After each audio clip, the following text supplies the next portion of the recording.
it's so funny because with these like childhood emotions, to me, they're like so visceral.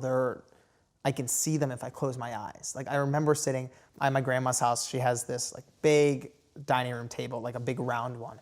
And, you know, we have like 25 people, my mom, you know, all these cousins and stuff. And I remember sitting there as a kid, because like you said, I'm dead in the center. I have like, you know, 10 older cousins, 10 younger cousins. And I remember sitting at that table and feeling like,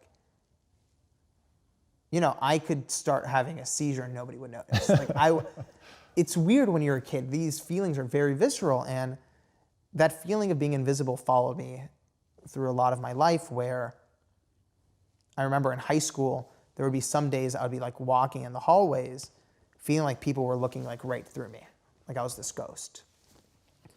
And I didn't know this at the time because I had no self-awareness, but that became this story that I told myself. And that story turned into an insecurity. And in many ways, I've gotten myself, in hindsight, in a lot of trouble in social situations, in career situations, where that insecurity was calling the shots. When you don't know the story that you're telling yourself is when they're the most dangerous. So I thought I was invisible. So I would do things to try to stand out. And that gets you into a lot of trouble. You know, there's this great moment from Tony Hsieh in the book where he sort of like snaps me into getting more self-awareness. I've learned that insecurities will never leave you. Just like with fear, they're a natural part of the human condition.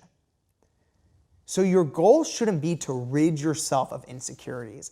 It should be to become so aware of them that they could be yammering away and you go, oh, that's just the insecurity. Because when they're calling the shots, when they're determining your actions, whether it's your insecurity of I'm not enough, I'm worthless, I'm invisible, I'm unlovable, people are going to abandon me. When you're not aware that that's driving your actions, that's when you get yourself into the biggest disasters of your life.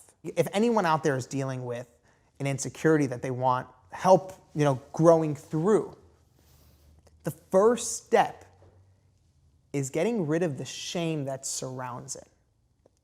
Because the shame is what traps that insecurity. Think of the insecurity like a bug, and the shame is like the glass on top of the bug. You can't deal with that bug if there's this guardrail. And the thing about shame is that shame can only live in secrecy. The second you speak something out loud, it doesn't have power over you anymore. And even in the writing of this book, that was some of the hardest stuff. When I was a kid, I would get bullied and they would call me like Fatty Banayan.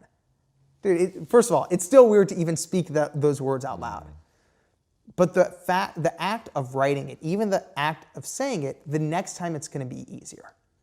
And as soon as it doesn't become this secret anymore, you can start dealing with it. Right. So anyone who's dealing with an insecurity, whether it's being invisible or not being enough, speak it out loud. Whether it's in therapy, whether it's with friends, or if it's just writing it in your journal. Because only then can you start to deal with it.